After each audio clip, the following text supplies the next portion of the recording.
Welcome to the Everyday Charlotte podcast, where we believe education is not simply for school hours, but an everyday learning lifestyle. On this podcast, I read a variety of living educational materials, including books in the public domain you can use to supplement your learning.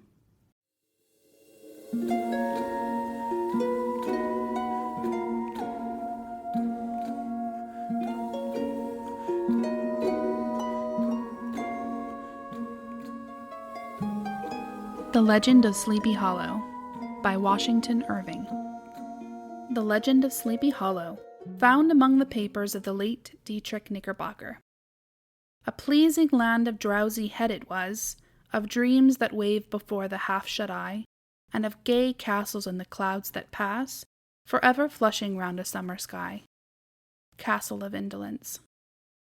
In the bosom of one of those spacious coves which indent the eastern shore of the Hudson, at that broad expansion of the river denominated by the ancient Dutch navigators the Tappan Zee, and where they always prudently shortened sail and implored the protection of St. Nicholas when they crossed, there lays a small market town or rural port, which by some is called Greensburg, but which is more generally and properly known by the name of Tarrytown. This name was given, we are told, in former days by the good housewives of the adjacent country from the inveterate propensity of their husbands to linger about the village tavern on market days.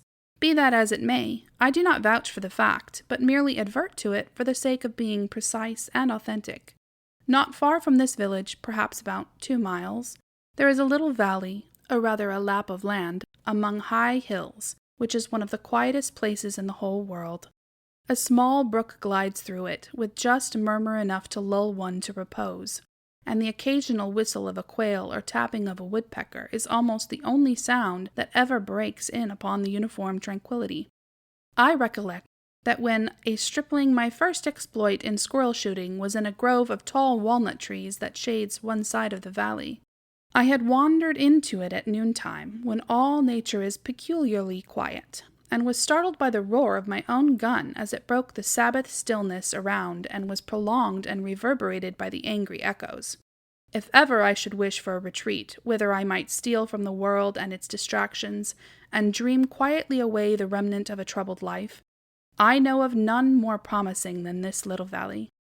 From the listless repose of the place and the peculiar character of its inhabitants, who are descendants from the original Dutch settlers, this sequestered glen has long been known by the name of Sleepy Hollow, and its rustic lads are called the Sleepy Hollow Boys throughout all the neighboring country. A drowsy, dreamy influence seems to hang over the land and to pervade the very atmosphere. Some say that the place was bewitched by a high German doctor during the early days of the settlement. Others, that an old Indian chief, the prophet or wizard of his tribe, held his powwows there before the country was discovered by Master Hendrik Hudson. Certain it is, the place still continues under the sway of some witching power that holds a spell over the minds of the good people, causing them to walk in a continual reverie. They are given to all kinds of marvelous beliefs, and are subject to trances and visions, and frequently see strange sights and hear music and voices in the air. The whole neighborhood abounds with local tales, haunted spots, and twilight superstitions. Stars shoot and meteors glare oftener across the valley than in any other part of the country, and the nightmare, with her whole ninefold, seems to make it the favorite scene of her gambols.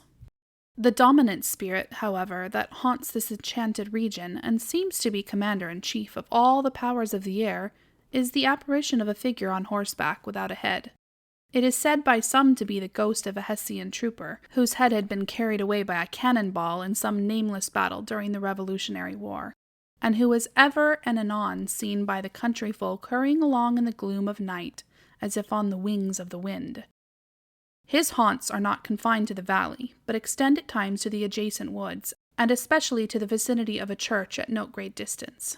Indeed, certain of the most authentic historians of those parts, who have been careful in collecting and collating the floating facts concerning this spectre, allege that the body of the trooper, having been buried in the churchyard, the ghost rides forth to the scene of battle in nightly quest of his head, and that the rushing speed with which he sometimes passes along the hollow, like a midnight blast, is owing to his being belated and in a hurry to get back to the churchyard before daybreak. Such is the general purport of this legendary superstition, which has furnished materials for many a wild story in that region of shadows. And the spectre is known at all the country firesides by the name of the Headless Horseman of Sleepy Hollow. It is remarkable that the visionary propensity I have mentioned is not confined to native inhabitants of the valley, but it is unconsciously imbibed by every one who resides there for a time. However wide awake they may have been before they entered that sleepy region, they are sure to inhale the witching influence of the air and begin to grow imaginative, to dream dreams and see apparitions. I mention this peaceful spot with all possible laud, for it is such little retired Dutch valleys, found here and there embosomed in the great state of New York, that population, manners, and customs remained fixed, while the great torrent of migration and improvement, which is making such incessant changes in other parts of this restless country, sweeps by them unobserved. They are like those little nooks of still water which border a rapid stream, which we may see the straw and bubble riding quietly at anchor or slowly revolving in their mimic harbor, undisturbed by the rush of the passing current. Though many years have elapsed since I trod the drowsy shades of Sleepy Hollow, yet I question whether I should not still find the same trees and the same families vegetating in its sheltered bosom.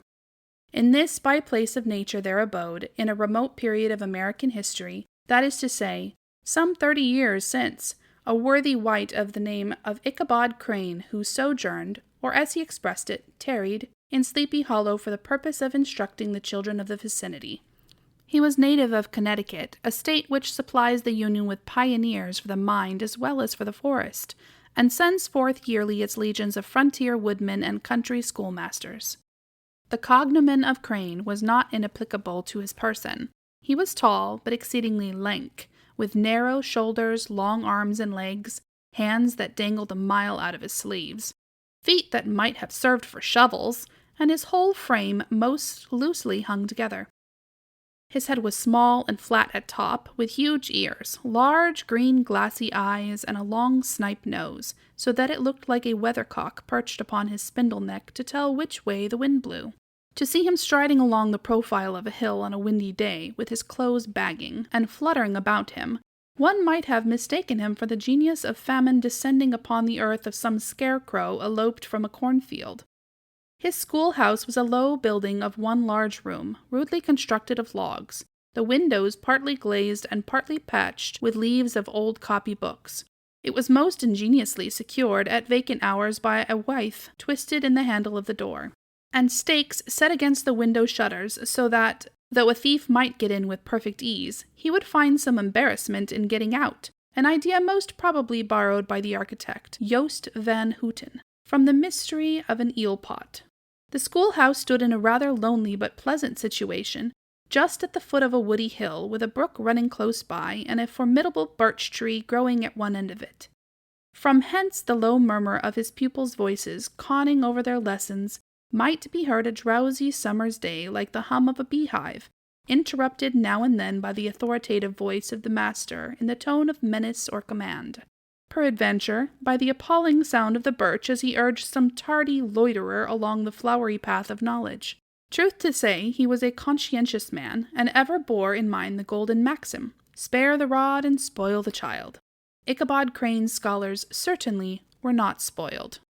I would not have it imagined, however, that he was one of those cruel potentates of the school who joy in the smart of their subjects. On the contrary, he administered justice with discrimination rather than severity, taking the burden off the backs of the weak and laying it on those of the strong.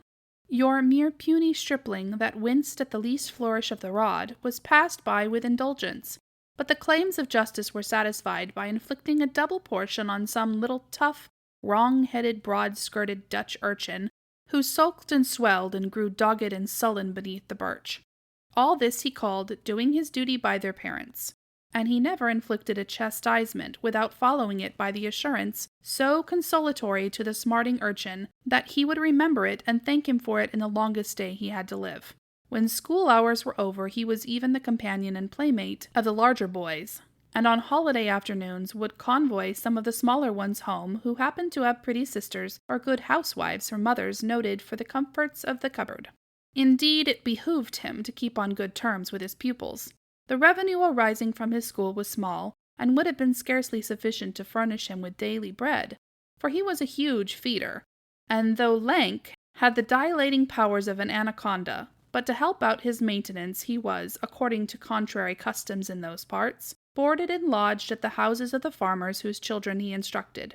With these he lived successively a week at a time, thus going the rounds of the neighborhood with all his worldly effects tied up in a cotton handkerchief. That all this might not be too onerous on the purposes of his rustic patrons, who are apt to consider the costs of schooling a grievous burden, and schoolmasters as mere drones, he had various ways of rendering himself both useful and agreeable. He assisted the farmers occasionally in the lighter labors of their farms, helped to make hay, mended the fences, took the horses to water, drove the cows from pasture, and cut wood for the winter fire. He laid aside, too, all the dominant dignity and absolute sway with which he lorded it in his little empire, the school, and became wonderfully gentle and ingratiating. He found favor in the eyes of the mothers by petting the children, particularly the youngest. And like the lion bold, which whilom so magnanimously the lamb did hold, he would sit with a child on one knee and rock a cradle with his foot for whole hours together. In addition to his other vocations, he was the singing master of the neighborhood and picked up many bright shillings by instructing the young folks in psalmody. It was a matter of no little vanity to him on Sundays to take his station in front of the church gallery with a band of chosen singers, where, in his own mind, he completely carried away the palm from the parson. Certain it is, his voice resounded far above all the rest of his congregation, and there are peculiar quavers still to be heard in that church, and which may even be heard half a mile off, quite to the opposite side of the mill pond on a still Sunday morning, which are said to be legitimately descended from the nose of Ichabod Crane. Thus, by divers little makeshifts in that ingenious way which is commonly denominated by hook and by crook, the worthy pedagogue got on tolerably well enough, and was thought, by all who understood nothing of the labor of head work, to have a wonderfully easy life of it. The schoolmaster is generally a man of some importance in the female circle of a rural neighborhood, being considered a kind of idle, gentleman-like parsonage of vastly superior taste and accomplishments to the rough country swains, and indeed inferior in learning only to the parson. His appearance, therefore, is apt to occasion some little stir at the tea-table of a farmhouse, and the addition of a supernumerary dish of cakes or sweetmeats, or, peradventure, the parade of a silver teapot. Our man of letters, therefore, was peculiarly happy in the smiles of all the country damsels.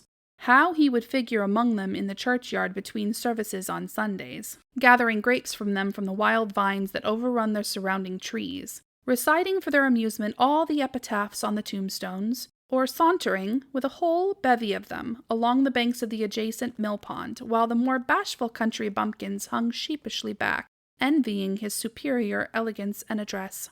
From his half-itinerant life, also, he was a kind of traveling gazette, carrying the whole budget of a local gossip from house to house, so that his appearance was always greeted with satisfaction. He was moreover esteemed by the women as a great man of erudition, for he had read several books quite through, and was a perfect master of Cotton Mather's History of New England Witchcraft, in which, by the way, he most firmly and potently believed. He was, in fact, an odd mixture of small shrewdness and simple credulity. His appetite for the marvelous and his powers of digesting it were equally extraordinary, and both had been increased by his residence in this spellbound region. No tale was too gross or monstrous for his capacious swallow. It was often his delight, after his school was dismissed in the afternoon, to stretch himself on the rich bed of clover bordering the little brook that whimpered by his schoolhouse, and there con over old Mather's direful tales until the gathering dusk of the evening made the printed page a mere mist before his eyes. Then, as he wended his way by swamp and stream and awful woodland to the farmhouse where he happened to be quartered, every sound of nature at that witching hour fluttered his excited imagination. The moan of the whippoorwill from the hillside, the boding cry of the tree-toad, that harbinger of storm, the dreary hooting of the screech-owl, or the sudden rustling in the thicket of birds frightened from their roost. The fireflies, too, which sparkled most vividly in the darkest places, now and then startled him as one of uncommon brightness would stream across his path. And if by chance a huge blockhead of a beetle came winging his blundering flight against him, the poor varlet was ready to give up the ghost, with the idea that he was struck with a witch's token. His only resource on such occasions, either to drown thought or drive away evil spirits, was to sing psalm tunes, and the good people of Sleepy Hollow, as they sat by their doors of an evening, were often filled with awe at hearing his nasal melody, in linked sweetness long drawn out, floating from the distant hill or along the dusty road. Another of his sources of fearful pleasure was to pass along winter evenings with the old Dutch wives as they sat spinning by the fire, with a row of apples roasting and sputtering along the hearth, and listened to their marvelous tales of ghosts and goblins, and haunted fields, and haunted brooks, and haunted bridges, and haunted houses, and particularly of the Headless Horseman, or Galloping Hessian of the Hollow, as they sometimes called him. He would delight them equally by his anecdotes of witchcraft and of the direful omens and portentous sights and sounds in the air which prevailed in the earlier times of Connecticut, and would frighten them woefully with speculations upon comets and shooting stars, and with the alarming fact that the world did absolutely turn around, and that they were half the time topsy-turvy. But if there was a pleasure in all this, while snugly cuddling in the chimney corner of a chamber that was all of a ruddy glow from the crackling wood fire, and where, of course, no spectre dared to show its face, it was dearly purchased by the terrors of his subsequent walk homewards. What fearful shapes and shadows beset his path amidst the dim and ghastly glare of a snowy night! With what wistful look did his eye every trembling ray of light streaming across the waste fields from some distant window! How often was he appalled by some shrub covered with snow, which, like a sheeted spectre, beset his very path! How often did he shrink with curdling awe at the sound of his own steps on the frosty crust beneath his feet, and dread to look over his shoulder, lest he should behold some uncouth being trampling close behind him! And how often was he thrown into complete dismay by some rushing blast howling among the trees, in the idea that it was the Galloping Hessian on one of his nightly scourings! All these, however, were mere terrors of the night, phantoms of the mind that walk in darkness. And though he had seen many spectres in his time, and been more than once beset by Satan in divers shapes in his lonely perambulations, yet daylight put an end to all these evils, and he would have passed a pleasant life of it in spite of the devil and all his works, if his path had not been crossed by a being that causes more perplexity to mortal man than ghosts, goblins, and the whole race of witches put together, and that was a woman. Among the musical disciples who assembled one evening in each week to receive his instructions in psalmody was Katrina Van Tassel, the daughter and only child of a substantial Dutch farmer. She was a blooming lass of fresh 18, plump as a partridge, ripe and melting and rosy-cheeked as one of her father's peaches, and universally famed not merely for her beauty, but her vast expectations. She was withal a little of coquette, as might be perceived even in her dress, which was a mixture of ancient and modern fashions, as most suited to set off her charms. She wore the ornaments of pure yellow gold which her great-great-grandmother had brought over from Sardom, the tempting stomacher of the olden time, and withal a provokingly short petticoat, to display the prettiest foot and ankle in the country round. Ichabod Crane had a soft and foolish heart towards the sex, and it is not to be wondered at that so tempting a morsel soon found favour in his eyes, more especially after he had visited her in her paternal mansion. Old Baltus Van Tassel was a perfect picture of thriving, contented, liberal-hearted farmer. He seldom, it is true, sent either his eyes or his thoughts beyond the boundaries of his own farm, but within those everything was snug, happy, and well-conditioned. He was satisfied with his wealth, but not proud of it, and piqued himself upon the hearty abundance, rather than the style in which he lived. His stronghold was situated on the banks of the Hudson, in one of those green, sheltered, fertile nooks in which the Dutch farmers are so fond of nestling. A great elm tree spread its broad branches over it, at the foot of which bubbled up a spring of the softest and sweetest water in a little well formed of a barrel, and then stole sparkling away through the grass to a neighboring brook that bubbled along among alders and dwarf willows. Hard by the farmhouse was a vast barn that might have served for a church, every window and crevice of which seemed bursting forth with the treasures of the farm. The flail was busily resounding within from morning to night. Swallows and martins skimmed twittering about the eaves, and rows of pigeons, some with one eye turned up, as if watching the weather, some with their heads under their wings or buried in their bosoms, and others swelling and cooing and bowing about their dames, were enjoying the sunshine on the roof. Sleek, unwieldy porkers were grunting in the repose and abundance of their pens. whence sallied forth now and then troops of sucking pigs as if to snuff the air. A stately squadron of snowy geese were riding in an adjoining pond, convoying whole fleets of ducks. Regiments of turkeys were gobbling through the farmyard, and guinea fowls fretting about it like ill-tempered housewives with their peevish, discontented cry. Before the barn door strutted the gallant cock, that pattern of a husband, a warrior, and a fine gentleman, clapping his burnished wings and crowing in the pride and gladness of his heart, sometimes tearing up the earth with his feet, and then generously calling his ever-hungry family of wives and children to enjoy the rich morsel which he had discovered. The pedagogue's mouth watered as he looked upon his sumptuous promise of luxurious winter fare. In his devouring mind's eye, he pictured to himself every roasting pig running about with a pudding in his belly and an apple in his mouth. The pigeons were snugly put to bed in a comfortable pie and tucked in with a coverlet of crust. The geese were swimming in their own gravy, and the ducks pairing cozily in dishes, like snug married couples, with a decent competency of onion sauce. In the porkers he saw carved out the future sleek side of bacon and juicy, relishing ham. Not a turkey, but he beheld daintily trussed up, with its gizzard under its wing, and, peradventure, a necklace of savory sausages. And even bright Chanticleer himself lay sprawling on his back in a side dish, with uplifted claws, as if craving that quarter which his chivalrous spirit disdained to ask while living.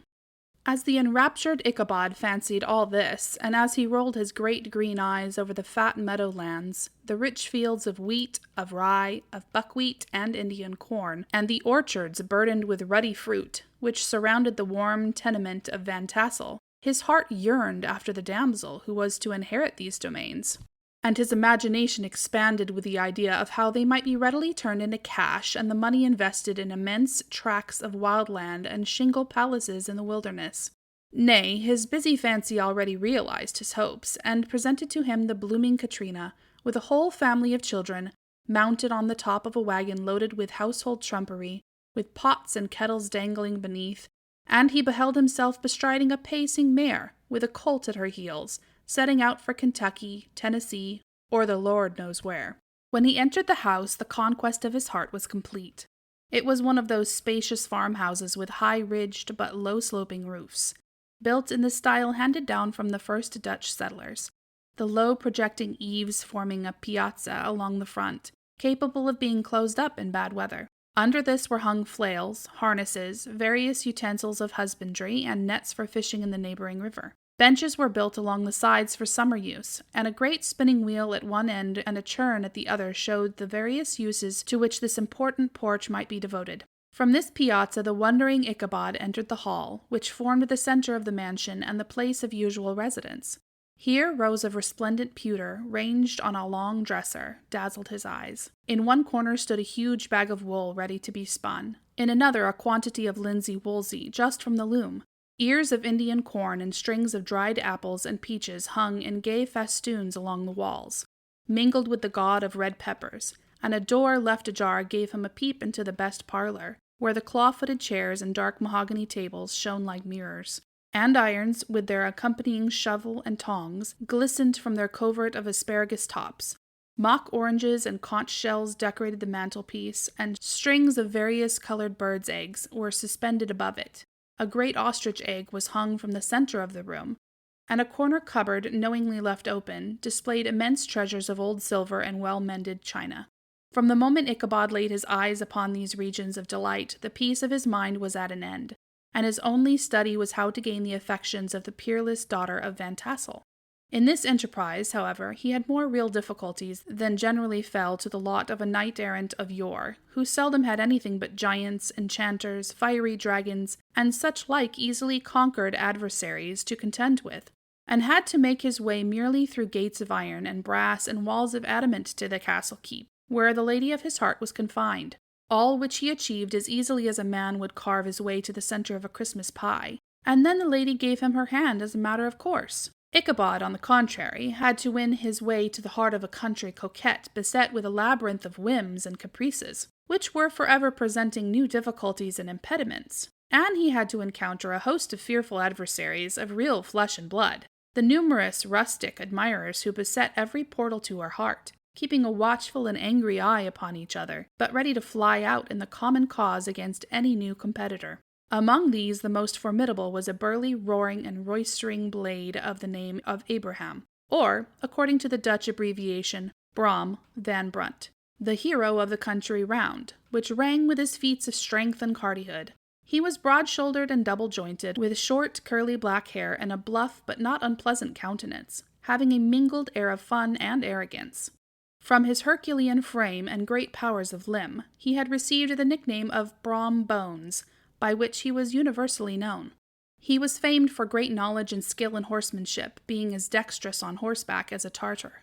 He was foremost at all races and cockfights, and with the ascendancy which bodily strength acquires in rustic life, was the umpire in all disputes, setting his hat on one side and giving his decisions with an air and tone admitting of no gainsay or appeal. He was always ready for either a fight or a frolic, but had more mischief than ill will in his composition, and with all his overbearing roughness there was a strong dash of waggish good humour at bottom. He had 3 or 4 boon companions who regarded him as their model, and at the head of whom he scoured the country, attending every scene of feud or merriment for miles around. In cold weather he was distinguished by a fur cap, surmounted with a flaunting fox's tail, and when the folks at a country gathering descried this well-known crest at a distance, whisking about among a squad of hard riders, they always stood by for a squall. Sometimes his crew would be heard dashing along past the farmhouses at midnight with hoop and halloo, like a troop of dawn Cossacks, and the old dames, startled out of their sleep, would listen for a moment till the hurry-scurry had clattered by, and then exclaim, "Aye, there goes Brom Bones and his gang!" The neighbors looked upon him with a mixture of awe, admiration, and goodwill, and when any madcap prank or rustic brawl occurred in the vicinity, always shook their heads and warranted Brom Bones was at the bottom of it. This rantipole hero had for some time singled out the blooming Katrina for the object of his uncouth gallantries, and though his amorous toyings were something like the gentle caresses and endearments of a bear, yet it was whispered that she did not altogether discourage his hopes. Certain it is, his advances were signals for rival candidates to retire who felt no inclination to cross a lion in his amours, insomuch that when his horse was seen tied to Van Tassel's paling on a Sunday night, a sure sign that his master was courting, or as it is termed, sparking, within, all other suitors passed by in despair and carried the war into other quarters. Such was the formidable rival with whom Ichabod Crane had to contend, and, considering all things, a stouter man than he would have shrunk from the competition, and a wiser man would have despaired. He had, however, a happy mixture of pliability and perseverance in his nature. He was in form and spirit like a supple jack, yielding but tough. Though he bent, he never broke, and though he bowed beneath the slightest pressure, yet the moment it was away, jerk! He was as erect and carried his head as high as ever. To have taken the field openly against his rival would have been madness, for he was not a man to be thwarted in his amours, any more than that stormy lover Achilles. Ichabod, therefore, made his advances in a quiet and gently insinuating manner. Under cover of his character of singing master, he made frequent visits at the farmhouse, not that he had anything to apprehend from the meddlesome interference of parents, which is so often a stumbling block in the path of lovers. Balt Van Tassel was an easy, indulgent soul. He loved his daughter better even than his pipe, and like a reasonable man, and an excellent father, let her have her way in everything. His notable little wife, too, had enough to do to attend to her housekeeping and manage her poultry, for as she sagely observed, ducks and geese are foolish things and must be looked after, but girls can take care of themselves. Thus, while the busy dame bustled about the house or plied her spinning wheel at one end of the piazza, honest Balt would sit smoking his evening pipe at the other, watching the achievements of a little wooden warrior who, armed with a sword in each hand, was most valiantly fighting the wind on the pinnacle of the barn. In the meantime, Ichabod would carry on his suit with the daughter by the side of the spring under the great elm, or sauntering along in the twilight, that hour so favorable to the lover's eloquence. I profess not to know how women's hearts are wooed and won. To me they have always been matters of riddle and admiration. Some seem to have but one vulnerable point or door of access, while others have 1,000 avenues and may be captured in 1,000 different ways. It is a great triumph of skill to gain the former, but a still greater proof of generalship to maintain possession of the latter, for a man must battle for his fortress at every door and window. He who wins 1,000 common hearts is therefore entitled to some renown, But he who keeps undisputed sway over the heart of a coquette is indeed a hero. Certain it is this was not the case with the redoubtable Brom Bones. And from the moment Ichabod Crane made his advances, the interests of the former evidently declined. His horse was no longer seen tied at the palings on Sunday nights, and a deadly feud gradually arose between him and the preceptor of Sleepy Hollow. Brom, who had a degree of rough chivalry in his nature, would fain have carried matters to open warfare, and have settled their pretensions to the lady according to the mode of those most concise and simple reasoners, the knights-errant of yore, by single combat. But Ichabod was too conscious of the superior might of his adversary to enter the lists against him. He had overheard a boast of Bones, that he would double the schoolmaster up and lay him on a shelf of his own schoolhouse, and he was too wary to give him an opportunity. There was something extremely provoking in this obstinately pacific system. It left Brom no alternative but to draw upon the funds of rustic wagery in his disposition, and to play off boorish practical jokes upon his rival. Ichabod became the object of whimsical persecution to Bones and his gang of rough riders. They harried his hitherto peaceful domains, smoked out his singing school by stopping up the chimney, broke into the schoolhouse at night, in spite of its formidable fastenings of withe and window stakes, and turned everything topsy-turvy, so that the poor schoolmaster began to think all the witches in the country held their meetings there. But, what was still more annoying, Brom took all the opportunities of turning him into ridicule in presence of his mistress, and had a scoundrel dog whom he taught to whine in the most ludicrous manner, and introduced as a rival of Ichabod's to instruct her in psalmody. In this way matters went on for some time without producing any material effect on the relative situation of the contending powers. On a fine autumnal afternoon Ichabod, in pensive mood, sat enthroned on the lofty stool whence he usually watched all the concerns of his little literary realm. In his hand he swayed a ferule, that scepter of despotic power. The birch of justice reposed on 3 nails behind the throne, a constant terror to evildoers, while on the desk before him might be seen sundry contraband, articles, and prohibited weapons detected upon the persons of idle urchins, such as half-munched apples, pop-guns, whirligigs, fly-cages, and whole legions of rampant little paper gamecocks. Apparently there had been some appalling act of justice recently inflicted, for his scholars were all busily intent upon their books or slyly whispering behind them with one eye kept upon the master, and a kind of buzzing stillness reigned throughout the schoolroom. It was suddenly interrupted by the appearance of a negro in tow-cloth jacket and trousers, a round-crowned fragment of a hat like the cap of Mercury, and mounted on the back of a ragged, wild, half-broken colt, which he managed with a rope by the way of halter. He came clattering up the school door with an invitation to Ichabod to attend a merrymaking or quilting frolic to be held that evening at Mynheer Van Tassel's. Having delivered his message, he dashed over the brook, and was seen scampering away up the hollow, full of importance and hurry of his mission. All was now bustle and hubbub in the late quiet schoolroom. The scholars were hurried through their lessons without stopping at trifles. Those who were nimble skipped over half with impunity, and those who were tardy had a smart application now and then in the rear to quicken their speed or help them over a tall word. Books were flung aside without being put away on the shelves, inkstands were overturned, benches thrown down, and the whole school was turned loose an hour before the usual time, bursting forth like a legion of young imps, yelping and racketing about the green in joy at their early emancipation. The gallant Ichabod now spent at least an extra half-hour at his toilet, brushing and furbushing up his best, and indeed only suit of rusty black, and arranging his looks by a bit of broken-looking glass that hung up in the schoolhouse. That he might make his appearance before his mistress in the true style of a cavalier, he borrowed a horse from the farmer with whom he domicilated, a choleric old Dutchman of the name of Hans van Ripper, and, thus gallantly mounted, issued forth like a knight-errant in quest of adventures. But it is meet I should, in the true spirit of romantic story, give some account of the looks and equipments of my hero and his steed. The animal he bestrode was a broken-down plough-horse that had outlived almost everything but his viciousness. He was gaunt and shagged, with a ewe neck and a head like a hammer. His rusty mane and tail were tangled and knotted with burrs. One eye had lost its pupil and was glaring and spectral, but the other had the gleam of a genuine devil in it. Still, he must have had fire and metal in his day, if we may judge from the name he bore of Gunpowder. He had, in fact, been a favorite steed of his master's, the choleric Van Ripper, who was a furious rider and had infused, very probably, some of his own spirit into the animal. For old and broken down as he looked, there was more of the lurking devil in him than in any young filly in the country.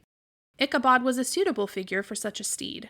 He rode with short stirrups, which brought his knees nearly up to the pommel of the saddle. His sharp elbows stuck out like grasshoppers.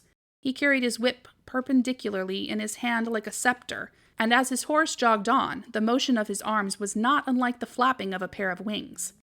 A small wool hat rested on the top of his nose, for so his scanty strip of forehead might be called, and the skirts of his black coat fluttered out almost to his horse's tail. Such was the appearance of Ichabod and his steed as they shambled out of the gate at Hans Van Ripper, and it was altogether such an apparition as is seldom to be met with in broad daylight. It was, as I have said, a fine autumnal day. The sky was clear and serene, and nature wore that rich and golden livery which we always associate with the idea of abundance. The forests had put on their sober brown and yellow, while some trees of the tenderer kind had been nipped by the frosts into brilliant dyes of orange, purple, and scarlet. Streaming files of wild ducks began to make their appearance high in the air, the bark of the squirrel might be heard from the groves of beech and hickory nuts, and the pensive whistle of the quail at intervals from the neighboring stubble field.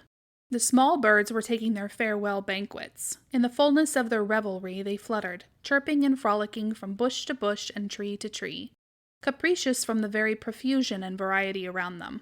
There was the honest cock-robin, the favorite game of stripling sportsmen, with its loud, querulous note, and the twittering blackbirds, flying in sable clouds, and the golden-winged woodpecker, with his crimson chest, his broad black gorget, and splendid plumage, and the cedar bird with its red-tipped wings and yellow-tipped tail, and its little Montero cap of feathers, and the blue jay, that noisy coxcomb, in his gay light blue coat and white underclothes, screaming and chattering, nodding and bobbing and bowing, and pretending to be on good terms with every songster of the grove.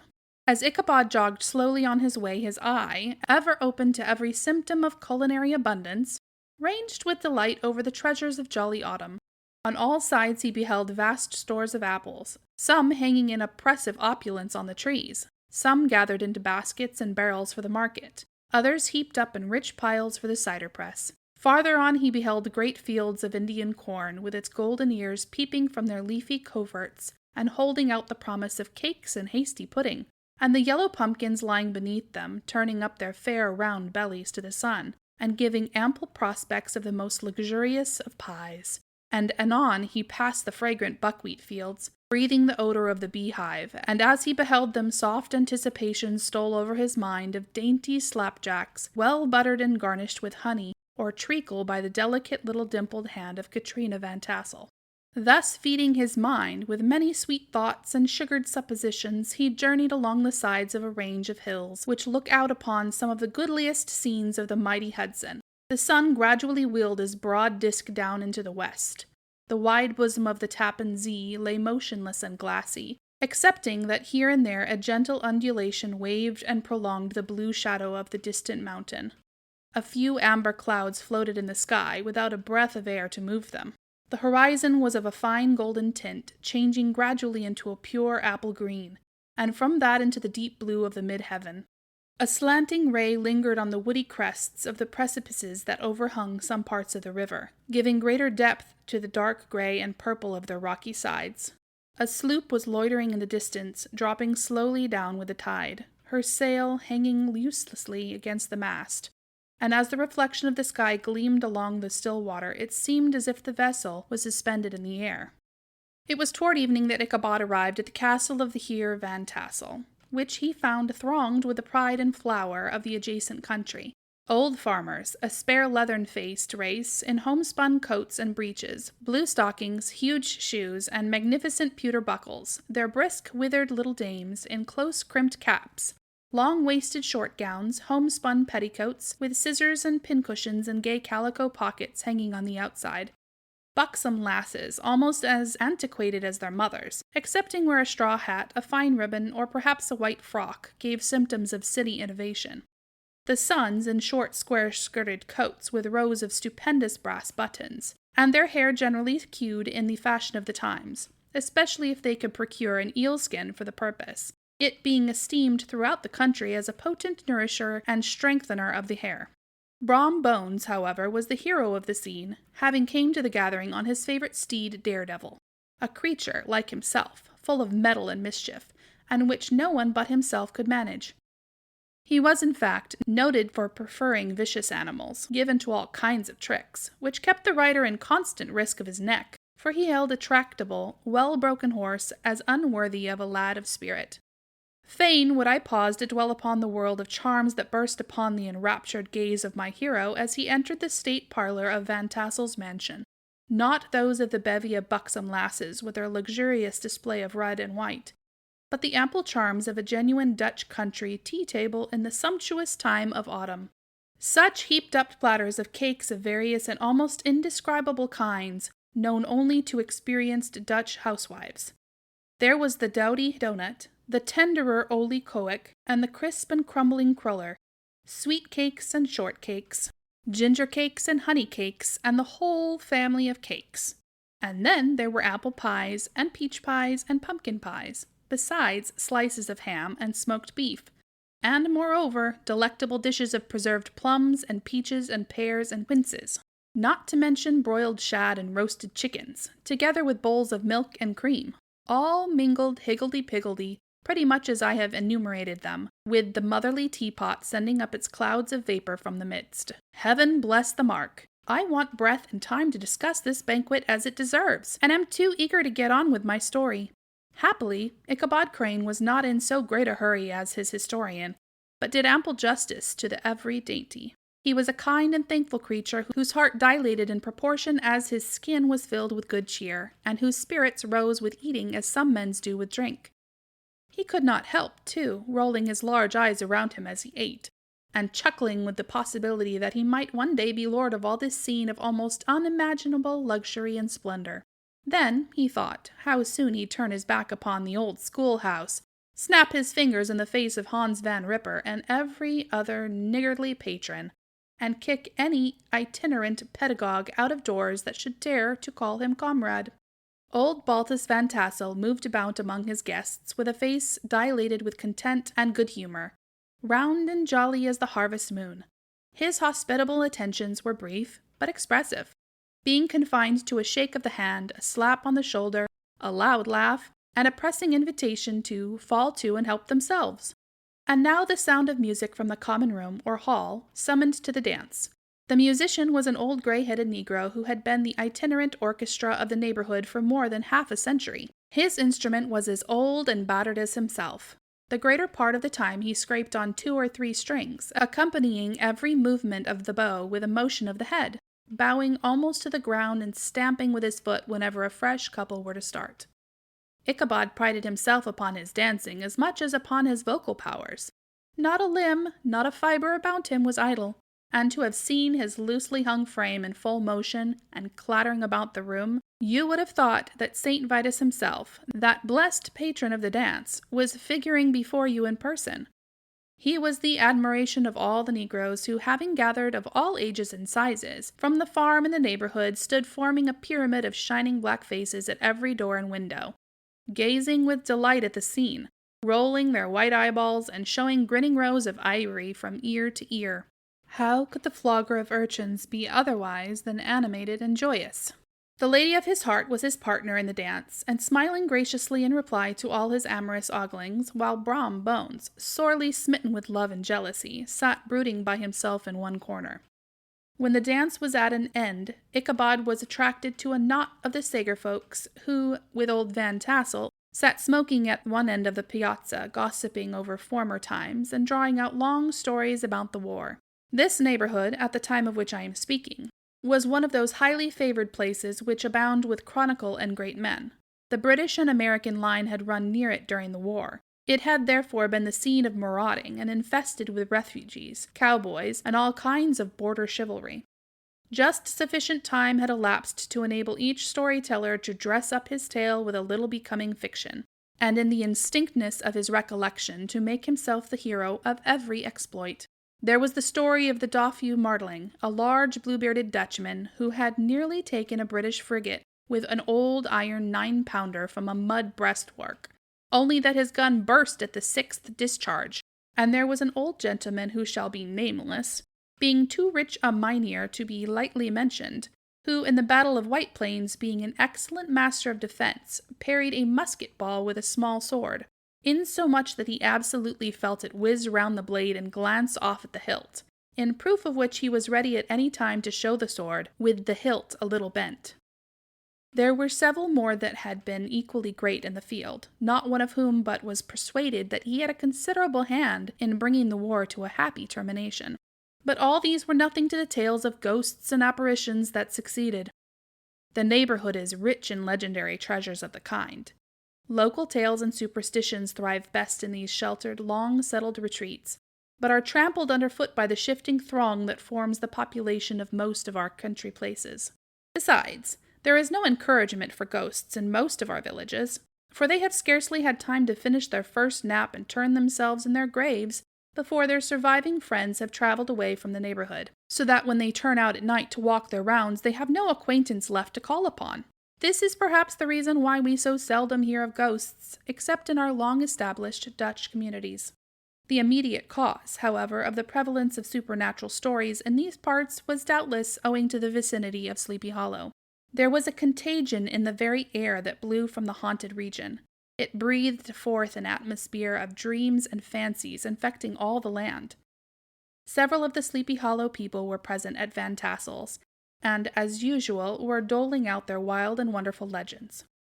Many dismal tales were told about funeral trains, and mourning cries and wailings heard and seen about the great tree where the unfortunate Major Andre was taken and which stood in the neighborhood.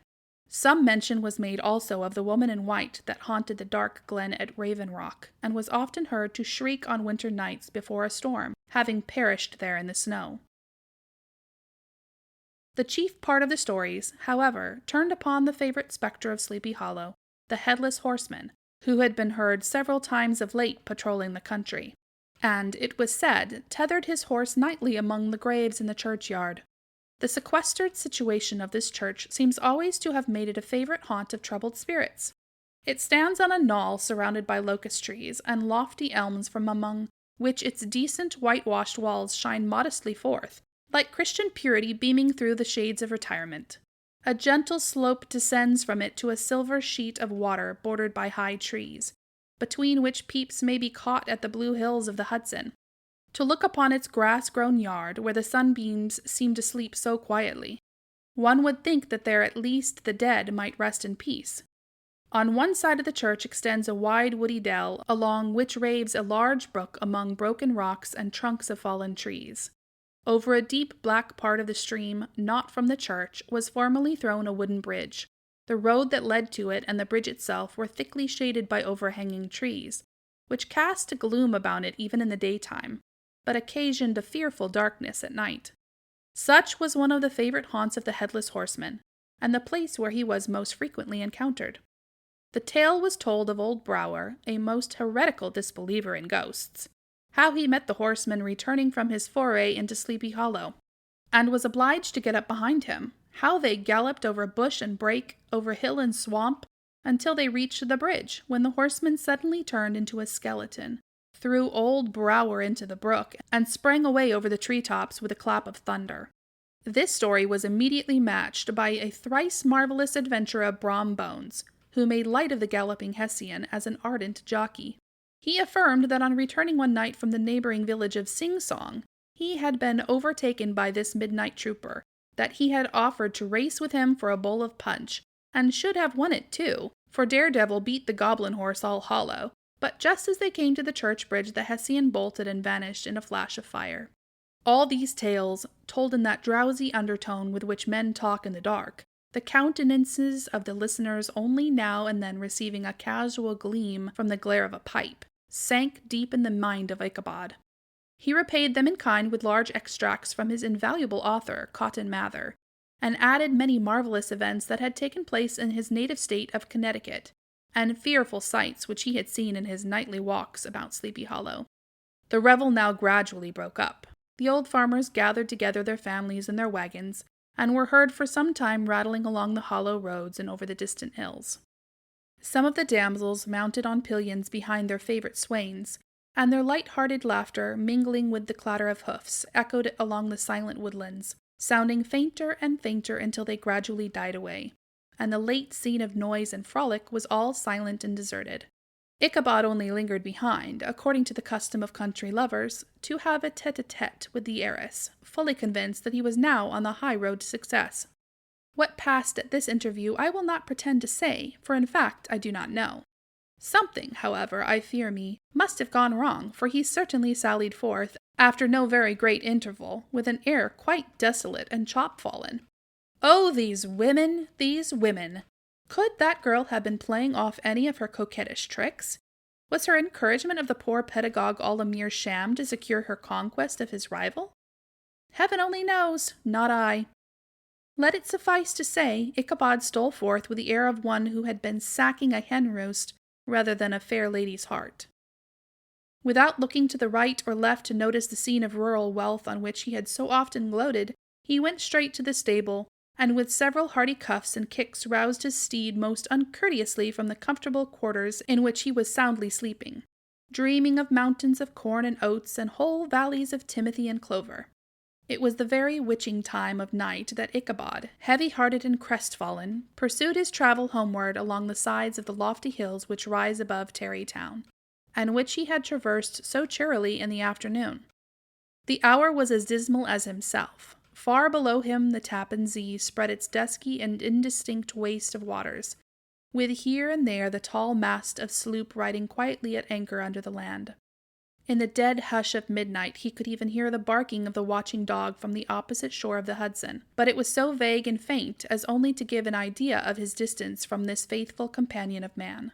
Now and then, too, the long-drawn crowing of a cock, accidentally awakened, would sound far, far off, from some farmhouse away among the hills, but it was like a dreaming sound in his ear. No signs of life occurred near him, but occasionally the melancholy chirp of a cricket, or perhaps the guttural twang of a bullfrog from a neighboring marsh, as if sleeping uncomfortably and turning suddenly in his bed. All the stories of ghosts and goblins that he had heard in the afternoon now came crowding upon his recollection.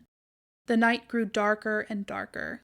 The stars seemed to sink deeper in the sky, and driving clouds occasionally hid them from his sight. He had never felt so lonely and dismal. He was, moreover, approaching the very place where many of the scenes of the ghost stories had been laid. In the center of the road stood an enormous tulip tree which towered like a giant above all the other trees of the neighborhood, and formed a kind of landmark.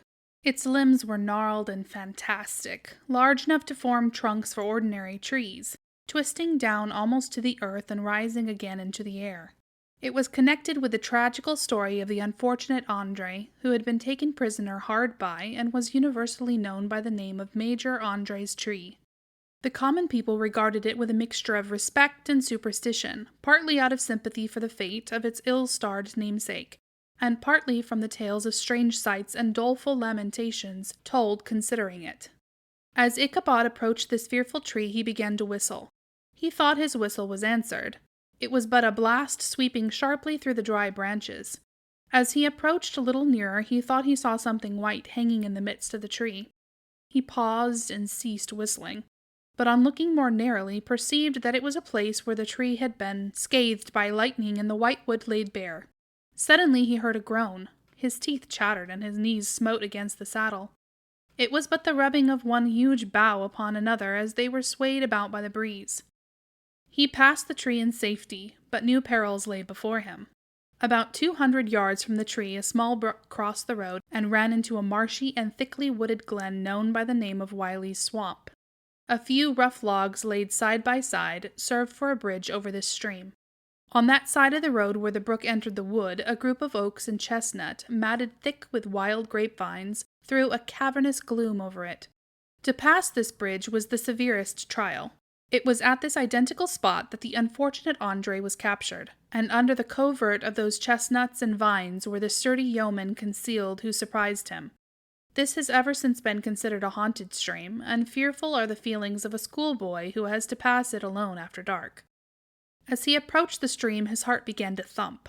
He summoned up, however, all his resolution, gave his horse half a score of kicks in the ribs, and attempted to dash briskly across the bridge. But instead of starting forward, the perverse old animal made a lateral movement and ran broadside against the fence. Ichabod, whose fears increased with the delay, jerked the reins on the other side and kicked lustily with the contrary foot. It was all in vain. His steed started, it is true, but it was only to plunge to the opposite side of the road and into a thicket of brambles and alder bushes. The schoolmaster now bestowed both whip and heel upon the starveling ribs of old Gunpowder, who dashed forward, snuffing and snorting, but came to a stand just by the bridge with a suddenness that had nearly sent his rider sprawling over his head. Just at this moment, a plashy tramp by the side of the bridge caught the sensitive ear of Ichabod. In the dark shadow of the grove on the margin of the brook he beheld something huge, misshapen, black, and towering. It stirred not, but seemed gathered up in the gloom, like some gigantic monster ready to spring upon the traveler. The hair of the affrighted pedagogue rose upon his head with terror. What was to be done? To turn and fly was now too late, and besides, what chance was there of escaping the ghost or goblin, if such it was, which could ride upon the wings of the wind? Summoning up, therefore, a show of courage, he demanded in stammering accents, "Who are you?" He received no reply. He repeated his demand in a still more agitated voice. Still there was no answer. Once more he cudgelled the sides of the inflexible Gunpowder, and, shutting his eyes, broke forth with involuntary fervour into a psalm tune. Just then the shadowy object of alarm put itself in motion, and with a scramble and a bound stood at once in the middle of the road. Though the night was dark and dismal, yet the form of the unknown might now in some degree be ascertained. He appeared to be a horseman of large dimensions and mounted on a black horse of powerful frame. He made no offer of molestation or sociability, but kept aloof on one side of the road, jogging along on the blind side of old Gunpowder, who had now got over his fright and waywardness. Ichabod, who had no relish for the strange midnight companion, and bethought himself of the adventure of Brom Bones with the galloping Hessian, now quickened his steed in hopes of leaving him behind. The stranger, however, quickened his horse to an equal pace. Ichabod pulled up and fell into a walk, thinking to lag behind. The other did the same. His heart began to sink within him. He endeavoured to resume his psalm tune, but his parched tongue clove to the roof of his mouth, and he could not utter a stave. There was something in the moody and dogged silence of this pertinacious companion that was mysterious and appalling. It was soon fearfully accounted for.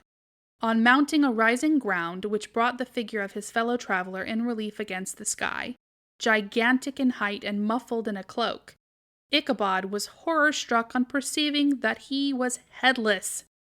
But his horror was still more increased on observing that the head, which should have rested on his shoulders, was carried before him on the pommel of the saddle. His terror rose to desperation. He rained a shower of kicks and blows upon Gunpowder, hoping by a sudden movement to give his companion the slip.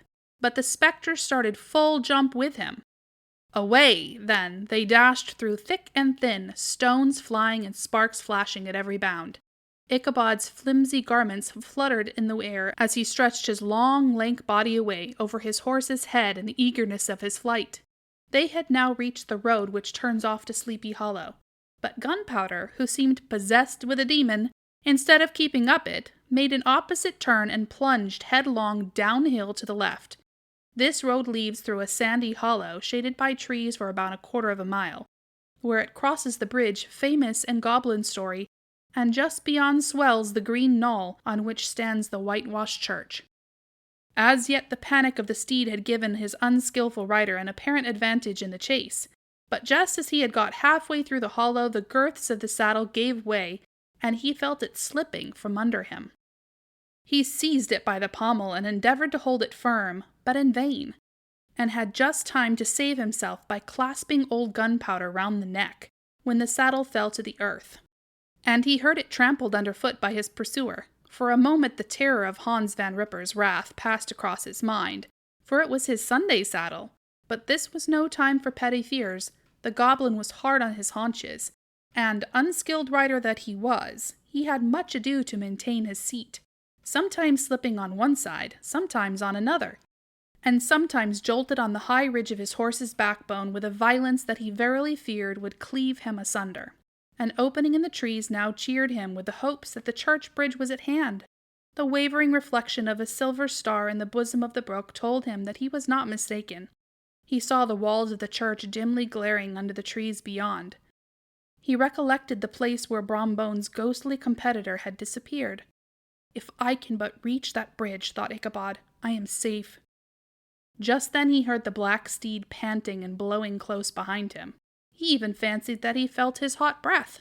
Another convulsive kick in the ribs, and old Gunpowder sprang upon the bridge. He thundered over the resounding planks. He gained the opposite side, and now Ichabod cast a look behind to see if his pursuer should vanish, according to rule, in a flash of fire and brimstone. Just then he saw the goblin rising in his stirrups, and in the very act of hurling his head at him. Ichabod endeavored to dodge the horrible missile, but too late. It encountered his cranium with a tremendous crash. He was tumbled headlong into the dust, and Gunpowder, the black steed, and the goblin rider passed by like a whirlwind. The next morning the old horse was found, without his saddle and with the bridle under his feet, soberly cropping the grass at his master's gate. Ichabod did not make his appearance at breakfast. Dinner hour came, but no Ichabod. The boys assembled at the schoolhouse and strolled idly about the banks of the brook, but no schoolmaster. Hans Van Ripper now began to feel some uneasiness about the fate of poor Ichabod and his saddle. An inquiry was set on foot, and after diligent investigation they came upon his traces. In one part of the road leading to the church was found the saddle trampled in the dirt, the tracks of horses' hoofs, deeply dented in the road, and evidently at furious speed, which were traced to the bridge, beyond which, on the bank of a broad part of the brook, where the water ran deep and black, was found the hat of the unfortunate Ichabod, and close beside it a shattered pumpkin. The brook was searched, but the body of the schoolmaster was not to be discovered. Hans Van Ripper, an executor of his estate, examined the bundle which contained all his worldly effects. They consisted of 2 shirts and a half, 2 stocks for the neck, a pair or 2 of worsted stockings, an old pair of corduroy small clothes, a rusty razor, a book of psalm tunes full of dog's ears, and a broken pitch pipe. As to the books and furniture of the schoolhouse, they belonged to the community, excepting Cotton Mather's History of Witchcraft and New England Almanac, and a book of dreams and fortune-telling, in which last was a sheet of foolscap, much scribbled and blotted in several fruitless attempts to make a copy of verses in honor of the heiress of Van Tassel. These magic books and the poetic scrawl were forthwith consigned to the flames by Hans Van Ripper, who from that time forward determined to send his children no more to school, observing that he never knew any good come of this same reading and writing. Whatever money the schoolmaster possessed, and he had received his quarter's pay but a day or 2 before, he must have had about his person at the time of his disappearance. The mysterious event caused much speculation at the church on the following Sunday. Knots of gazers and gossipers were collected in the churchyard, at the bridge, and at the spot where the hat and pumpkin had been found. The stories of Brower, of Bones, and a whole budget of others were called to mind, and when they had diligently considered them all, and compared them with the symptoms of the present case, they shook their heads and came to the conclusion that Ichabod had been carried off by the galloping Hessian. As he was a bachelor and in nobody's debt, nobody troubled his head any more about him. The school was removed to a different quarter of the hollow, and another pedagogue reigned in his stead. It is true an old farmer, who had been down to New York on a visit several years after, and from whom this account of the ghostly adventure was received, brought home the intelligence that Ichabod Crane was still alive, that he had left the neighborhood, partly through fear of the goblin and Hans Van Ripper, and partly in mortification at having been suddenly dismissed by the heiress, that he had changed his quarters to a distant part of the country, had kept school and studied law at the same time, had been admitted to the bar, turned politician, electioneered, written for the newspapers, and finally had been made a justice of the 10-pound court. Brom Bones, too, who shortly after his rival's disappearance conducted the blooming Katrina in triumph to the altar, was observed to look exceedingly knowing whenever the story of Ichabod was related, and always burst into a hearty laugh at the mention of the pumpkin, which led some to suspect that he knew more about the matter than he chose to tell. The old country wives, however, who are the best judges of these matters, maintain to this day that Ichabod was spirited away by supernatural means. And it is a favorite story often told about the neighborhood round the winter evening fire. The bridge became more than ever an object of superstitious awe, and that may be the reason why the road has been altered of late years, so as to approach the church by the border of the mill pond. The schoolhouse, being deserted, soon fell to decay, and was reported to be haunted by the ghost of the unfortunate pedagogue. And the ploughboy, loitering homeward of a still summer evening, has often fancied his voice at a distance, chanting a melancholy psalm tune among the tranquil solitudes of Sleepy Hollow. Postscript, found in the handwriting of Mr. Knickerbocker. The preceding tale is given almost in the precise words in which I heard it related at a corporation meeting of the ancient city of Manhattoes, at which were present many of its sagest and most illustrious burghers. The narrator was a pleasant, shabby, gentlemanly old fellow in pepper and salt clothes, with a sadly humorous face, and one whom I strongly suspected of being poor. He made such efforts to be entertaining. When his story was concluded, there was much laughter and approbation, particularly from 2 or 3 deputy aldermen who had been asleep the greater part of the time.